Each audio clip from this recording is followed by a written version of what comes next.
Hello, my name is Bob Graham. I am a 2010 retiree from the Downers Grove North Social Studies Department. So I worked for a number of years with Ms. Erin Moore, and she has asked me if I would lead you on her famous and infamous Chicago history, sociology virtual tour. So, without further ado, let's head up Highland Avenue and turn right by Yorktown there on Butterfield Road. And as we head east towards Chicago, one of the first suburbs we will come to as Butterfield Road will turn into 22nd Street is Oak Brook.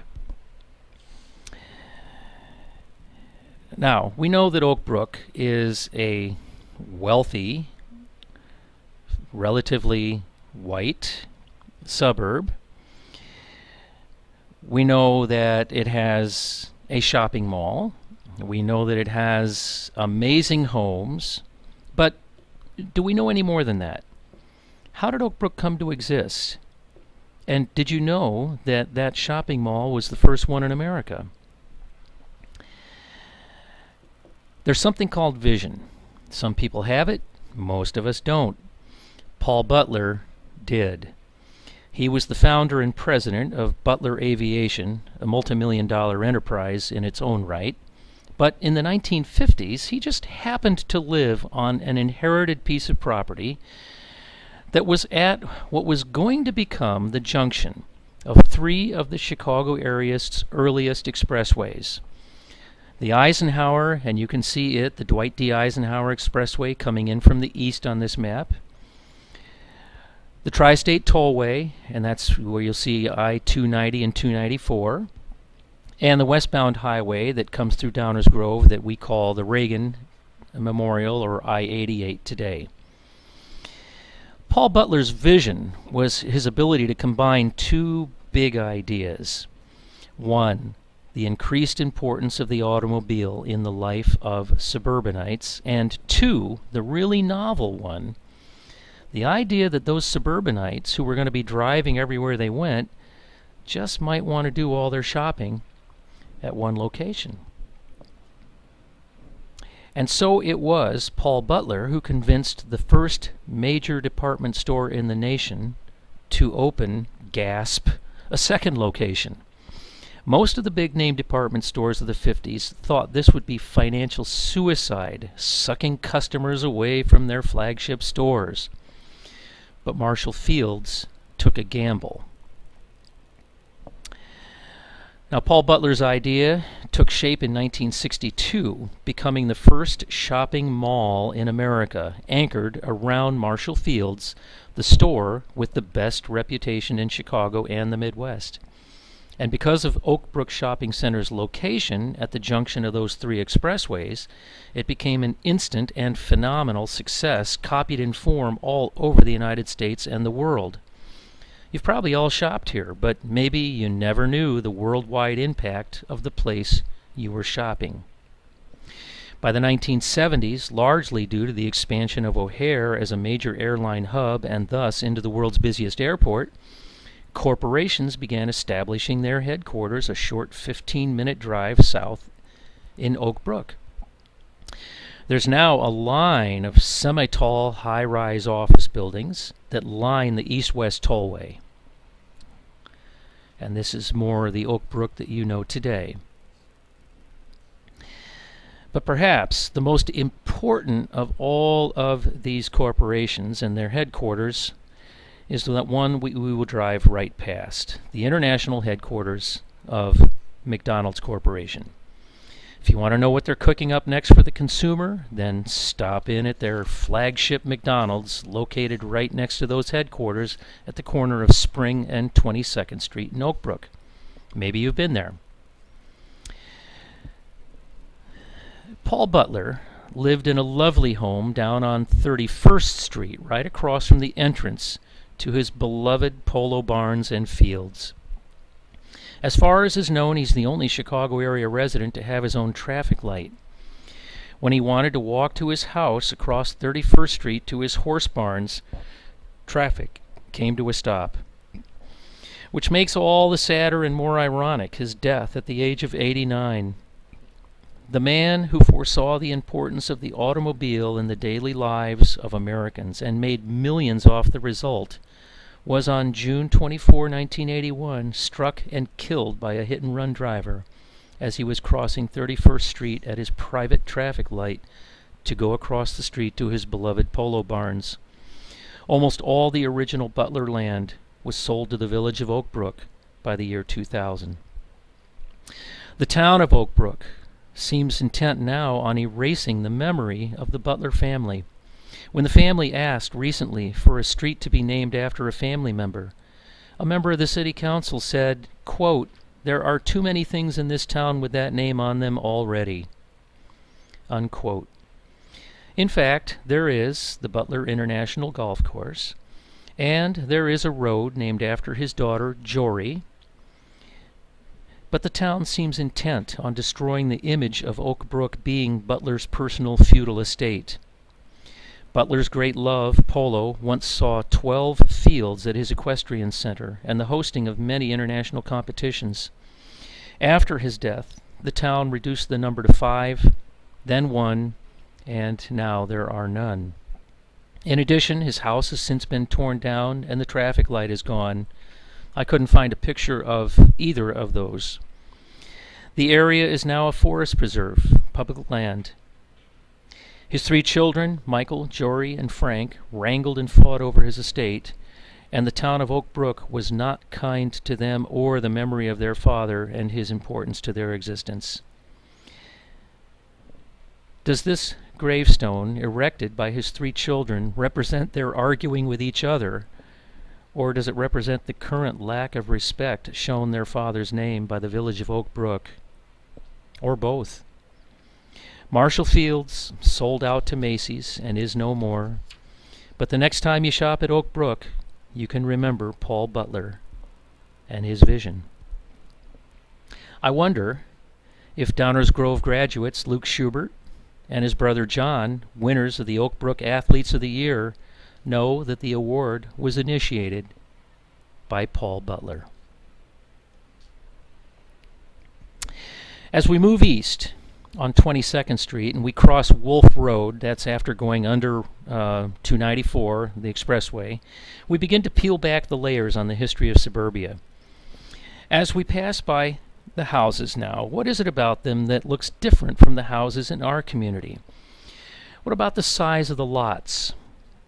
Yes, older, smaller, maybe showing their age.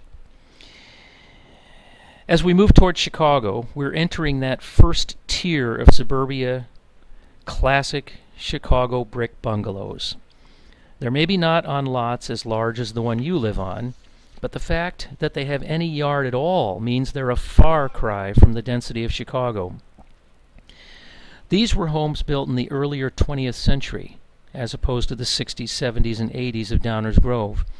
And they were the suburbs that blue-collar city workers aspired to in the first half of the century. A house with a yard for the kids, a garage for the car. The car. 2-car garages were for the immensely wealthy. As we move on down 22nd Street and approach Harlem Avenue, on the left we see the entrance to Woodlawn Cemetery. Woodlawn is part of a green belt of 3 cemeteries that stretch north to south from the Eisenhower Expressway down to 22nd Street along Des Plaines Avenue and the Des Plaines River.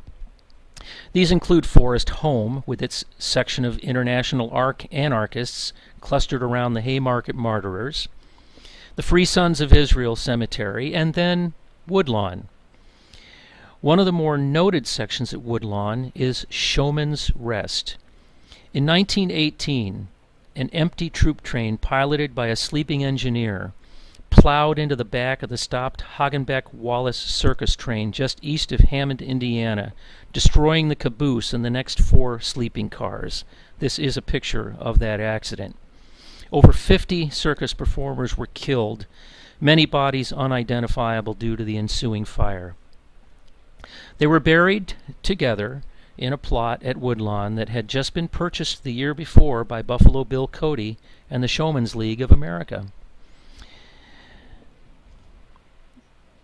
As we cross Harlem Avenue and approach the city of Cicero, we will now refer to 22nd Street as Cermak Road, named after Chicago's only Czech mayor, Anton Cermak.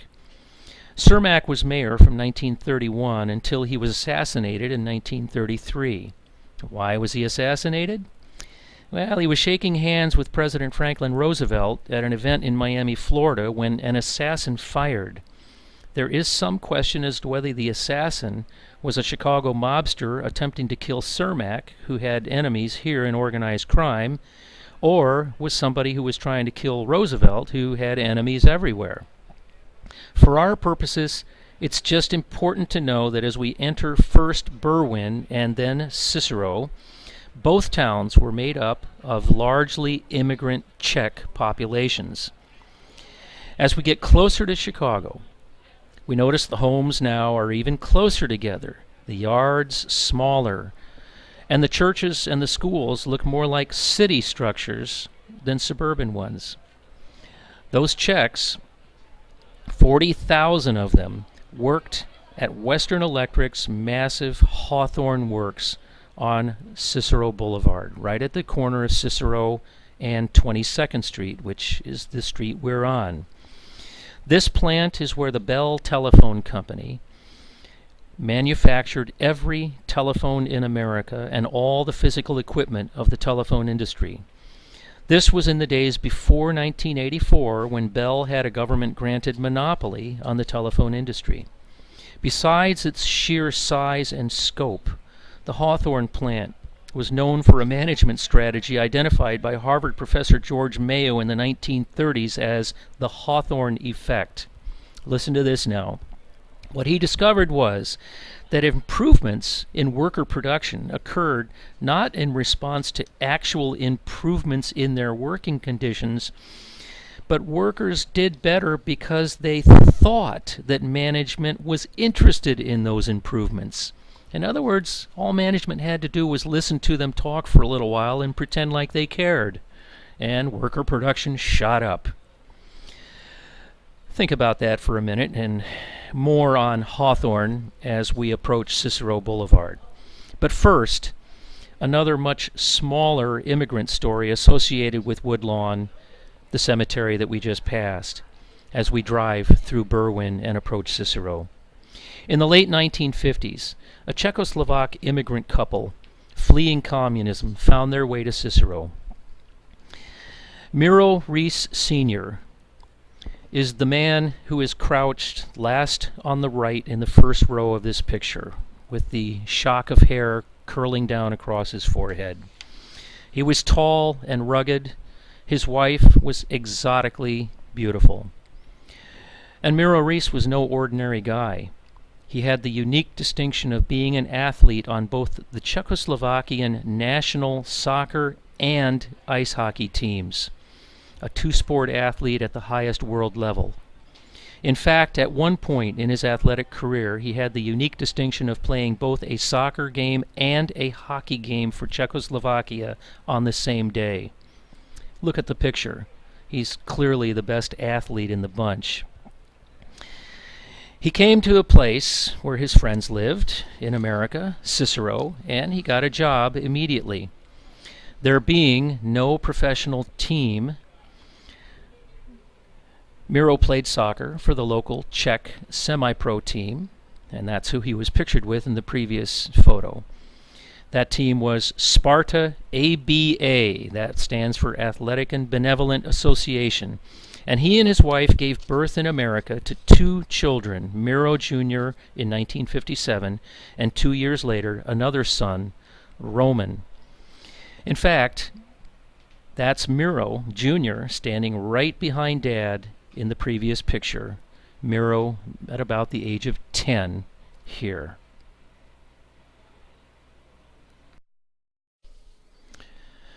Miro Sr. played with Sparta through the 50s and 60s, and then had the distinct pleasure of playing side by side with his son, Miro Jr., on Sparta for several years in the mid-1970s when Miro was a sophomore and junior at Morton East High School. I played with the team then, and I saw the obvious pride in this proud Czech father in being able to play on a very high-quality soccer team with his high school-age son. And then, an American dream come true for a proud Bohemian father. As a junior at Morton East High School, Miro Jr. was drafted by the Chicago Sting of the then North American Soccer League. That's him, number 17, in the upper right-hand part of the picture, standing next to Lee Stern, the owner of the team. Now, old man Reese watched his son play before thousands in Soldier Field and around the nation and helped the Sting become one of the best teams in the league.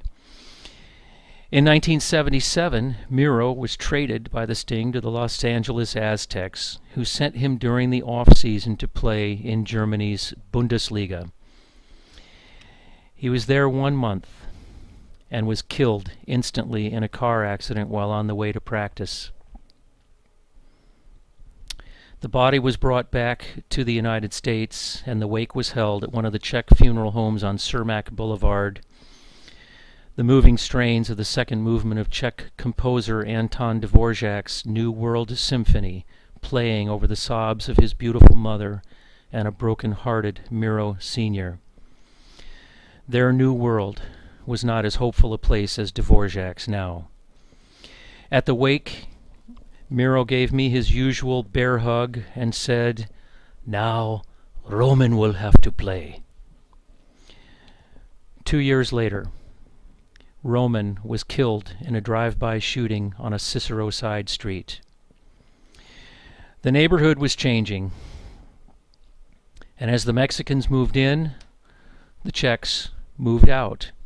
Or maybe as the Czechs moved out, the Mexicans moved in. In any event, Roman was caught in the ugly crossfire that happens when neighborhoods change. Where did the Czechs go?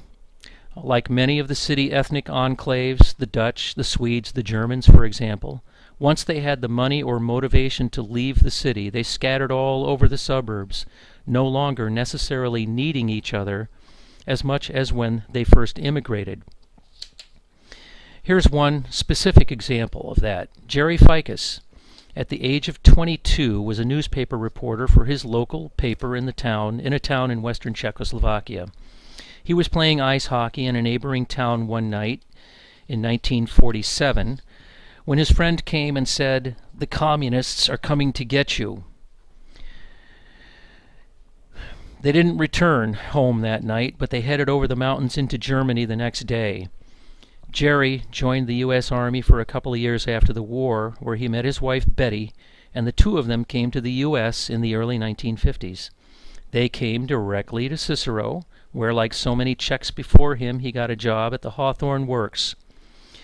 From being a newspaper writer to making parts for telephones. But when you can't speak English, it's hard to get a job as a newspaper reporter in America.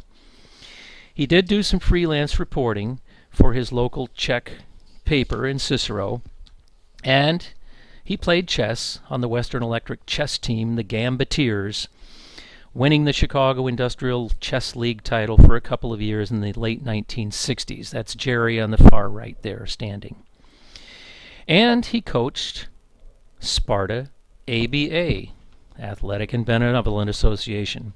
But in the early 1970s, his oldest son Charlie was approaching high school age, and Jerry moved his family to Wheaton. So the Ficus family moved to Wheaton, where Charlie played his high school soccer while also playing for Sparta in the off-season. Charlie went on to play soccer for Indiana University, where he scored 2 goals in his first game his freshman year and won 2 NCAA championships. And then, like his Sparta teammate and friend Miro Reese, Charlie was drafted also by the Chicago Sting, playing from 1979 to 1983 with them and winning a league title. In the early 1970s, I was living in Wheaton, and Jerry recruited me to play for Sparta. This was significant not because I was a great player, but because I was the first true American to play for the team. I couldn't understand a word of the Czech language, but the language of soccer is universal. I received a great education in my 10 years with Sparta. Jerry is 89 years old now, and every Wednesday I drive him from Wheaton down to Naperville, where he plays chess at the Park District. And that's Jerry on the right, and that's me on the left. Hawthorne closed its doors forever in 1983 when President Reagan deregulated the telephone industry.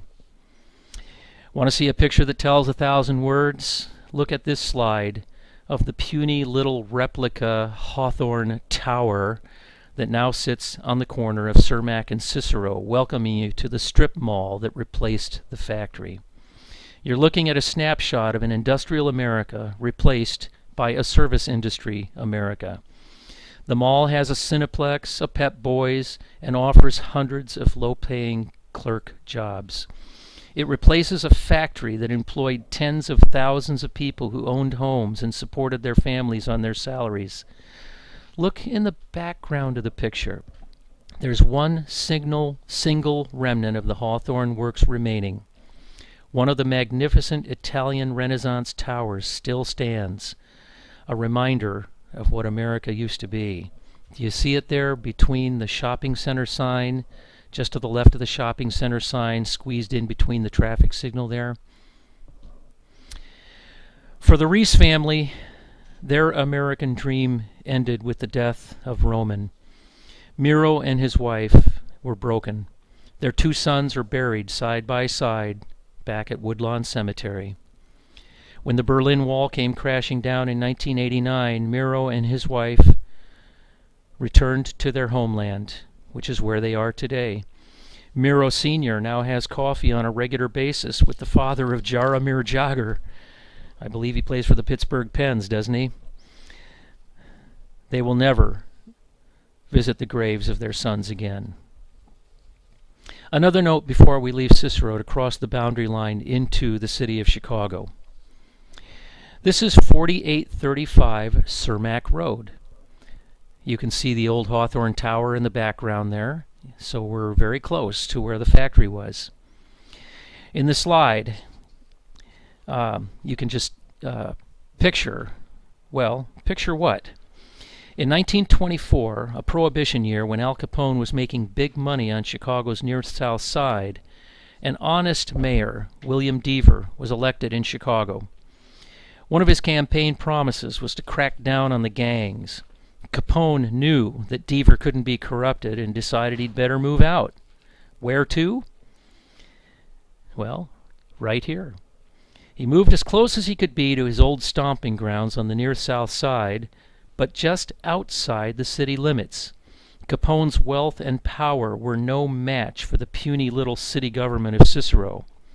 At one point, Capone physically slapped the city of Cicero's mayor down the steps of City Hall. This is what that used to look like. Capone set up his new headquarters right here in the Hawthorne Inn, from which he ran his entire Chicago operation. See how he was right in the shadow of one of the great towers of the Hawthorne Works, the one that used to stand right on that corner of Cicero Boulevard and 22nd Street? There became an expression in those years: if you smell gun smoke, you must be in Cicero. One night in September 1926, rival gang leader Jaime Weiss led a machine gun drive-by attack on the Hawthorne Inn, right in front of where this picture is taken. A caravan of black sedans drove right down 22nd Street, firing into the lobby of the hotel in turn as each car passed. Capone, who was in the lobby, hit the floor, covered by his bodyguard, Frank Rio. No one was injured, but Weiss was sending a message to Capone about just who was going to run the city. Message received. 2 months later, Weiss was assassinated on the steps of Holy Name Cathedral on State Street. North Lawndale. Okay, let's go to Chicago. What's called the North Lawndale neighborhood is right under this underpass, which is just maybe about, less than 200 yards east of where we just were at the Hawthorne Inn. This underpass marks Chicago's city limits. African Americans at that time, in the way back, were held within the grip of ghettos that were well defined by red lines placed on the maps of every Chicago realtor. This underpass was one of those red lines. If you were a black home buyer, you were shown only homes inside the red lines, the ghetto. If you were white, you were shown homes in the much, much larger parts of Chicago outside the red line. More on this later. In addition to the red lining, you'll find that railroad viaducts and highway viaducts provide natural borders between neighborhoods in the city. The Czech, Italian, and Polish immigrants who lived in Cicero wanted no part of the black population living on the other side of that underpass in North Lawndale. Now, before we go under this underpass and into North Lawndale, or the city of Chicago, let's pause for a minute to reflect on an event from 1966 that happened right here. This 8-minute video clip is from a march held by one of the oldest civil rights organizations, the Congress of Racial Equality, otherwise called CORE, in September of 1966 to protest redlining and to demand fair housing. You can watch as much of it as you wish, but here's a few high points. At the 1:20 mark in the video, you'll see the marchers in their North Lawndale beginning to march west on Cermak to go under this viaduct. This took a great deal of courage in 1966. You have to understand that prior to the 70s, day or night, a black man walking under that viaduct and into Cicero was very possibly a dead man. And the same went for a white man walking under it toward the east into North Lawndale. So think about what these marchers are feeling as they walked under that viaduct and as you watch them doing it in this video and into Cicero. Also think about the freedom you now have in our school bus or our virtual school bus as we drive east into Lawndale and under that viaduct. They sang and they clapped to cover their nerves. At the 1:50 mark of the video, you can see the viaduct ahead of them, and at the 2-minute mark they begin emerging into Cicero. No turning back now. Why the heavy military presence? To keep the whites in Cicero, many of them Czech immigrants, from assaulting the marchers. At the 2:35 mark of the video, you can hear CORE March leader Rob Lucas tell a reporter that every one of the marchers will be nonviolent. This was Dr. King's brilliance. Let the haters show their hate, but we will be nonviolent. The cameras will record their violence, and the nation would be the judge. As you can see in the video, the march got ugly. Now, a side note. This video is an excellent example of a very nuanced shift in the black community of the mid-1960s. This 2006 interview with Mr. Lucas, the leader of that march, is fascinating if you understand this perspective. CORE historically advocated nonviolence, and Lucas was a strong advocate. But Martin Luther King did not approve of this march into Cicero and did not attend, partly because some members of CORE by the mid-1960s were beginning to promote the Black Power movement. In short, young blacks who were tired of waiting for equality and they started advocating violence. They saw their fathers and mothers having marched peacefully for more than a decade with little or no obvious change, and they were beginning to feel like the only way to take power was to take it by force. You can see some examples of this in the previous march video at 3:25 and some other places. The older blacks marched very peaceably, taking whatever physical and verbal abuse the whites in Cicero gave them, but some of the younger blacks in the march are, at least verbally, not going to take it anymore, and they're shouting and gesturing back at the whites who line the streets.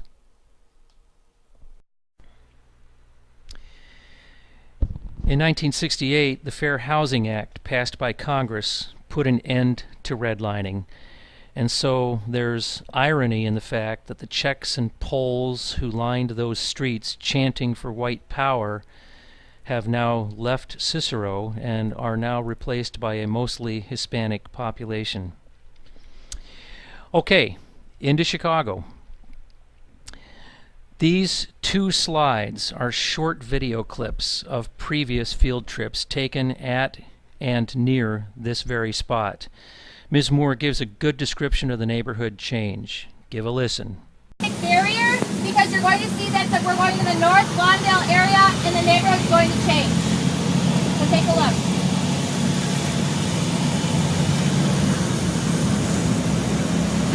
The viaduct is also a bridge. Cody. Yeah. Really loud. Yes, it's secretary. So start taking a look. We're in the North Lawndale area.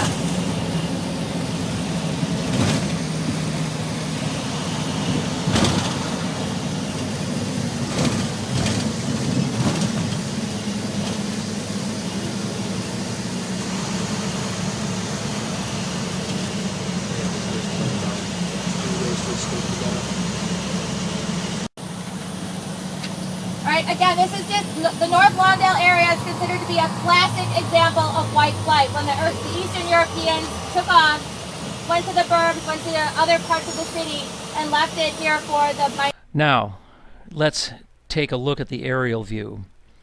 See all those empty lots, those vacant lots? Those used to be homes and businesses. But on April 4, 1968, Martin Luther King was assassinated in Memphis, Tennessee. For the next week, Chicago's black neighborhoods burned, and because the property values remained next to nothing for the next several decades, the homes and businesses that burned in 1968 remain to this day as empty lots. Why burn your own neighborhood? One simple reason. You don't own it, and there's no chance you ever will. Outsiders, mostly white, owned the businesses that gladly took the money, usually at high prices, of local residents who had no choice but to shop there.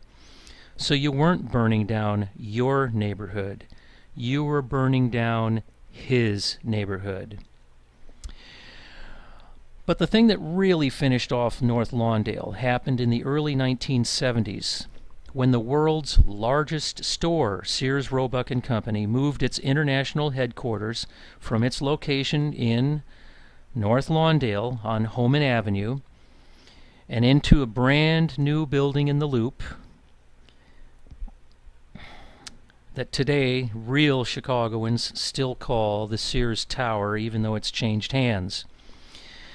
Between the MLK riots and Sears leaving, North Lawndale was doomed. But there's hope. In 1975, a young Wayne Gordon, a student from Wheaton College, picked North Lawndale as his ministry and established the Lawndale Community Church. Yeah, right. A white guy from Wheaton could have an impact in one of Chicago's worst urban neighborhoods. Well, he did, because he made his church serve the neighborhood. One of the things they began doing was buying abandoned homes, refurbishing them, and selling them at affordable prices to people who desperately needed housing. Now there's a whole series of North Lawndale buildings that line Ogden Avenue, just where it intersects with 22nd Street. The Lawndale Christian Health Center is just one of them. But it gets better. Pretty much the only legitimate businesses in North Lawndale for years were bars, beauty parlors, and liquor stores. Listen to Mr. Pacer describe it here. Storefront churches and beauty shops. 3 ways to escape the ghetto. 3 ways to escape. God, make yourself look pretty, your body shop and your beauty shop with your stuff, or booze, to forget about it completely. There's 3 ways to escape poverty when you live in this neighborhood. What neighborhood are we in? I'm not even going to ask. Tell me. I'm not going to give you multiple choice on this one. Yeah, no, but what kind of, I'm sorry, yeah, what zone are we in concentric? Not central business. We are definitely not in the central business. We're outside it. We're in the transitional zone. We are in the ZIT. We're in the zone in transition. The big money in the neighborhood was illegitimate, in drug sales. So you can imagine how safe and secure the neighborhood was. Somehow Wayne Gordon convinced Lou Malnati to take a chance on the neighborhood and open a restaurant, which he did in 1995 right across the street from the Lawndale Community Health Center, right where 22nd and Ogden Avenues cross each other. It would be the first outside business to come into the area since before the King assassination in 1968 and the Sears departure in the early 1970s. Soon after, with great fanfare, Magic Johnson opened a multiplex cinema in North Lawndale. Hey, what's that building right behind that blue cinema building? It's the original Sears World Headquarters, which is now vacant. And look way off in the distance of this picture. What's that skyscraper way off in the distance to the east? That's downtown Chicago, and of course, that's the Sears Tower. Funny the difference a mile makes. In Cicero, when the Hawthorne Works was replaced by a mall, it was a depressing thing, because it was. But just 1 mile to the east, we celebrate when a multiplex replaces the headquarters of the world's largest store. A tale of two cities, and a small glimpse into the history of racial stratification in America.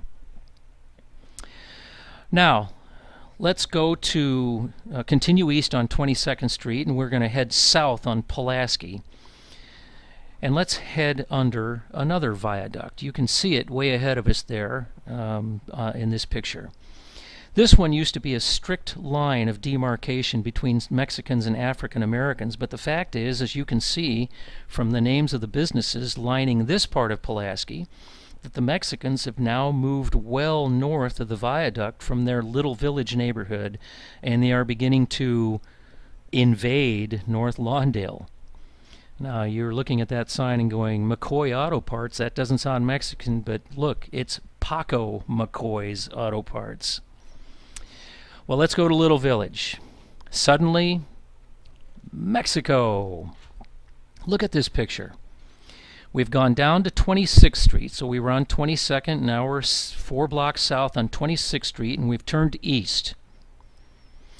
What do you see? Is it busy? Yes. That means lots of money is changing hands. You see a lot of big box and chain stores? No. That means that the money is going into and out of the hands of the actual people who live in this neighborhood. Mexicans own these businesses, and they sell to the Mexican clientele who live here. Wait a minute. That's what America used to be. Only here it's block after block after block of this crowded local commerce. The biggest difference then, if you remember where we just were a few minutes ago in North Lawndale, the biggest difference was who owned the businesses. Now, do you know who lived in Little Village before the Mexicans? Here's a hint. It went by the name Česká Kalifornie. Translated, that means Czech California. Yes, the Czechs lived here before they moved further west into Cicero, which we now know is also Mexican. Why did the Czechs call it California? Well, we'll get to that answer later. Now, we have left Little Village. We're continuing east on 22nd Street, and we have just crossed out of Little Village and back into, well, sort of generic Chicago again. And what do we see? Welcome back to America. Walgreens. Here's a question. Do the profits from this store stay in this neighborhood? No, they don't. And just 2 blocks later, a grim pall falls over you. We're approaching the back side of the Cook County Jail on our right here. You're looking at the walled-in exercise yard. You want to see behind that wall? Well, we can do it on the virtual tour, but they can't do it on the real tour, so here we go. Now you're looking down on that exercise yard. Anyway, in Chicago, when you say you're going to 26th and California, that's usually not a good thing. This is 26th and California, the Cook County Courthouse, and the sprawling Cook County Jail is spread out all around and behind it. Now let's turn south on California. This is 26th Street coming in on the right on this picture, and California going off straight on down the road here south. Whoa! Look at that state-of-the-art building. What is it? Well, the Cook County Jail began to be so overcrowded that this building was built just a few years ago. It houses only juvenile offenders. Let's take another look at it from above. Juvenile offenders only in this complex. This is either an excellent or terrible thing, depending on who you talk to. Well, let's go to Pilsen. The other strongly Mexican enclave today is the Pilsen neighborhood, and it's to the east and north of Little Village. So if we have just been on 26th Street, we're going to go back more towards the loop, and we're going to go up maybe towards 18th Street. Now, wait, did you say Pilsen? Isn't that a town in the Czech Republic? Answer, yes. And here's the map that shows you where Pilsen is in the Czech Republic. Well, why are Mexicans living in a Czech neighborhood? And the answer is because Pilsen was first a Czech neighborhood, just like Little Village, in the late 1800s. But the Mexicans expanded south into Pilsen, and as they moved in, the Czechs moved further west to Česká California. So you see, the name Česká California was a kind of a joke on themselves, as they could never have afforded to move all the way out to the real California.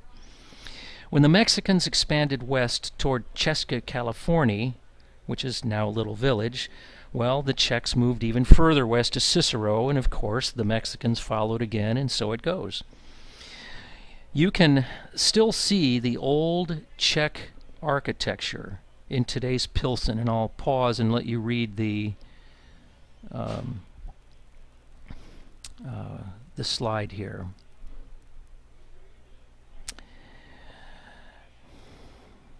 This is the old Sokol building.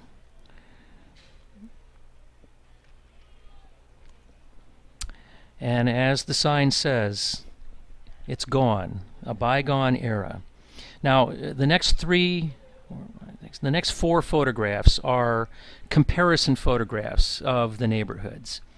Here is the Thalia Hall. It's the Czech concert hall just south of 18th Street in Pilsen, and here is what the building looks like today. They are trying to restore it to its former glory. Here's 18th Street near Wood Street in the 1940s, when it was still a Czech neighborhood, and here is that very same view today in what is now the Mexican neighborhood of Pilsen.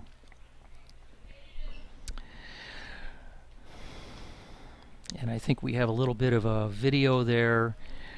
So, the Mexicans moved in after the Czechs left Cicero, and the Mexicans moved in after the Czechs left Little Village, Česká California, and the Mexicans moved in after the Czechs left Pilsen.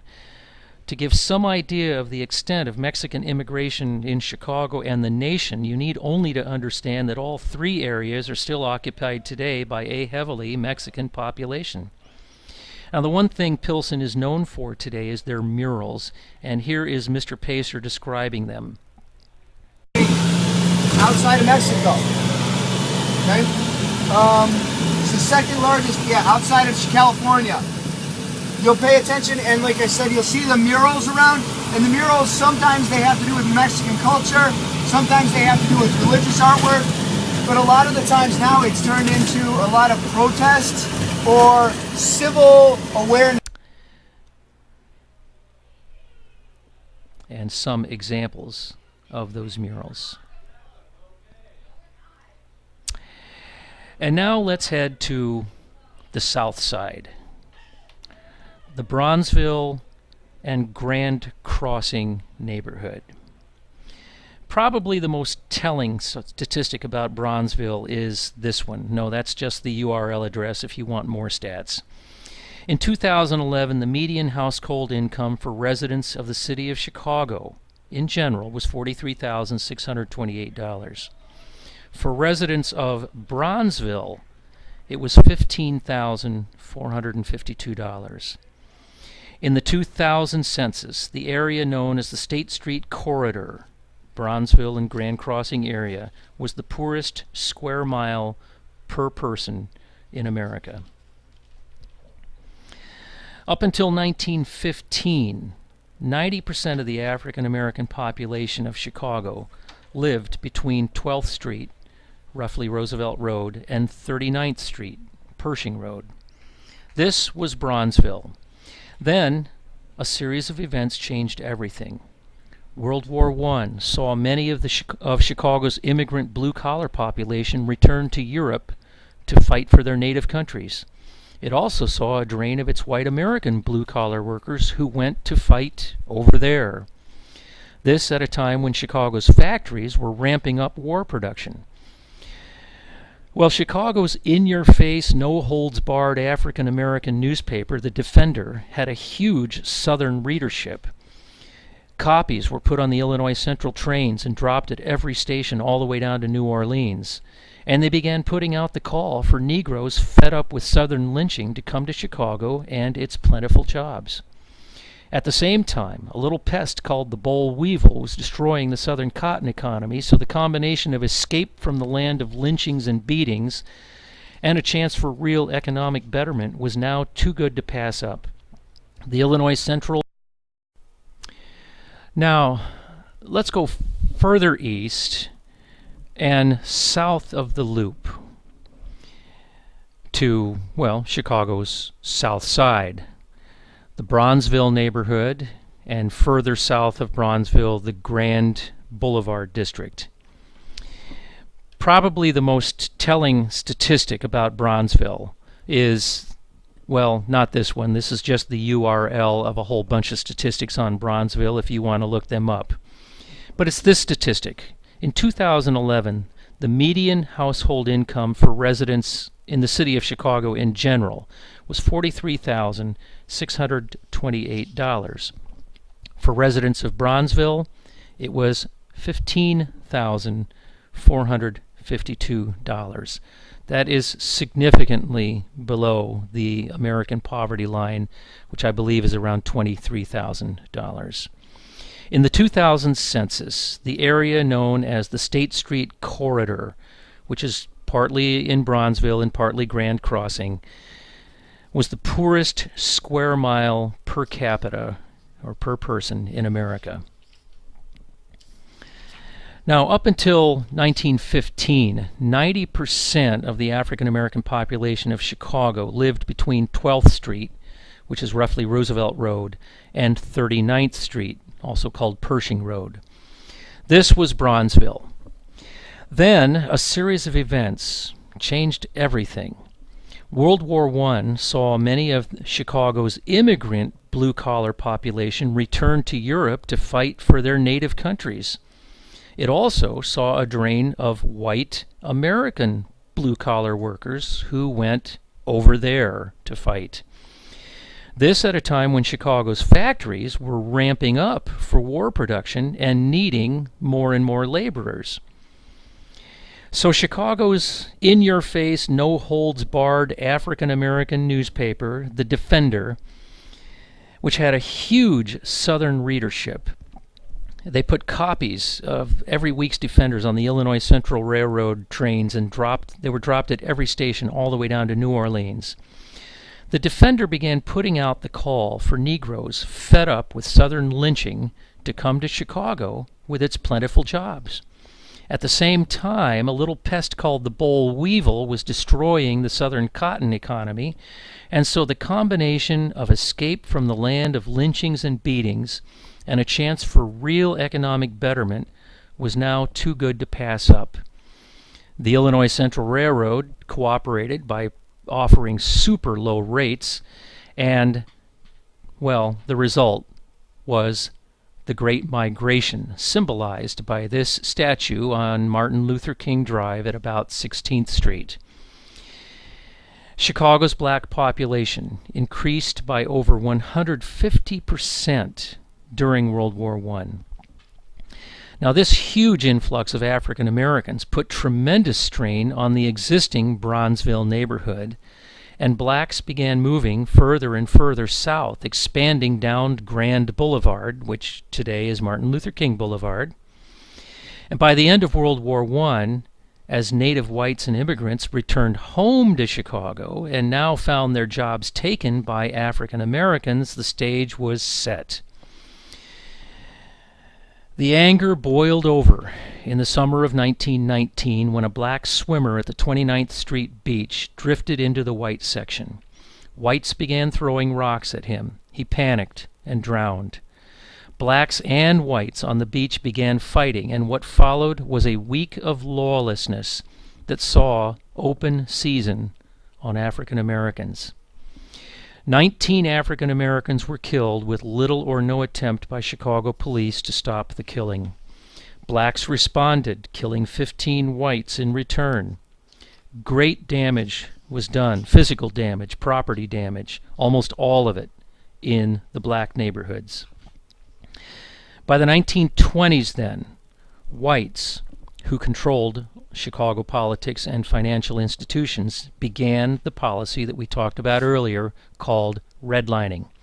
Chicago neighborhoods were categorized by mortgage lenders by the letters A through D in order of risk. A D neighborhood was the greatest risk of lending, and these neighborhoods were circled with a red line.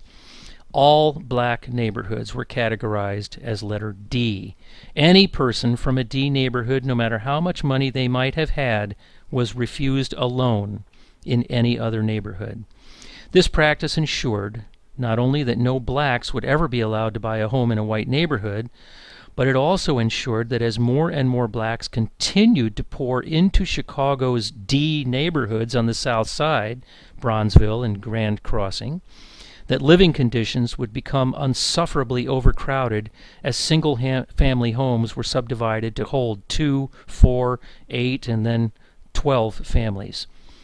What followed over the next couple of decades was a neighborhood infrastructure that simply could not handle the number of people living in it.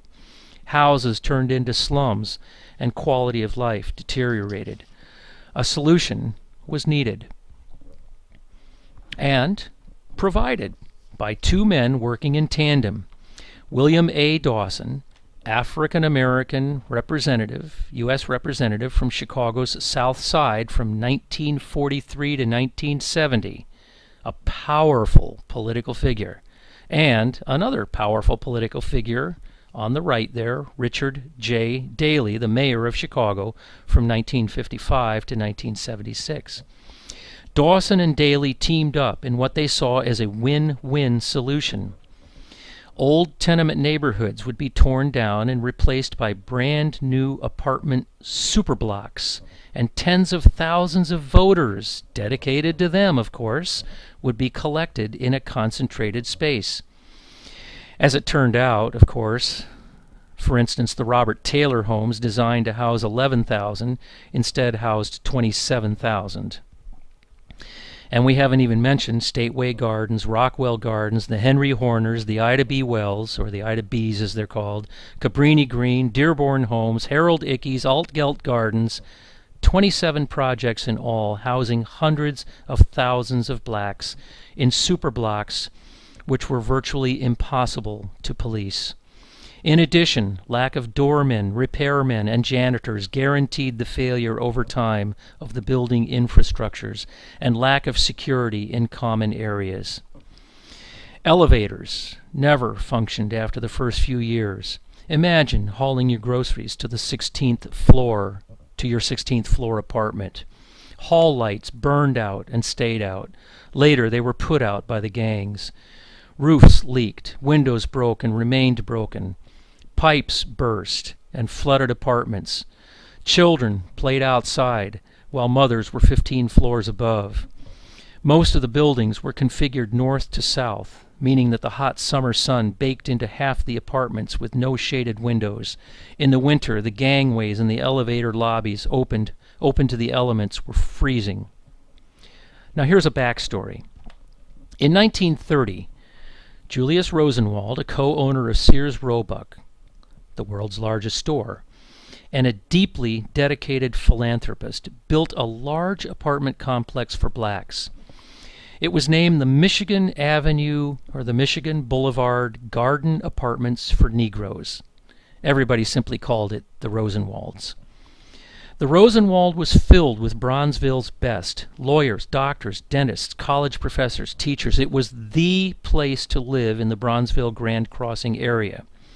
It was between 46th and 47th Street and between Michigan Avenue and Wabash.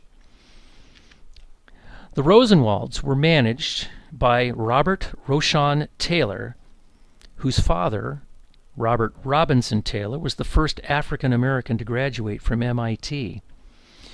Robert the son, became general manager of the Liberty Life Insurance Company of America and helped design the Rosenwald apartment building. He had a passion for helping lower and middle class people find affordable, comfortable housing. His entire philosophy of housing was that people should never be crowded into tenement-style housing. He was a proponent of what came to be called scattered housing. He also felt that housing should be race-mixed, that you would have a massive social failure if public housing was comprised of more than 30% African American population. He was made chairman of the CHA, the Chicago Housing Authority, in the late 1930s until 1950, when he resigned because he disagreed with the direction in which he saw William Dawson, and then a little later, Mayor Richard Daley, moving. That is, the warehousing of blacks on a large scale.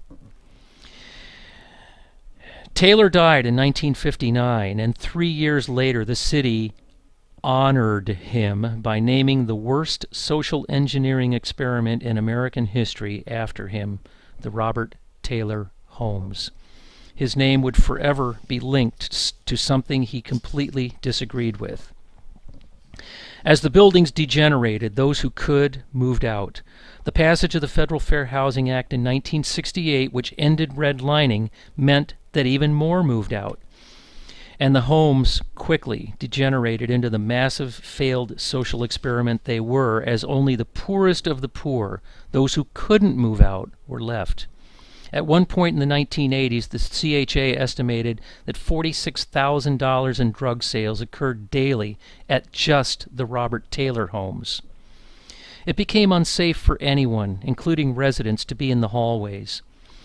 Crack dealers operated out of unoccupied empty apartments that couldn't be secured due to lack of janitorial services.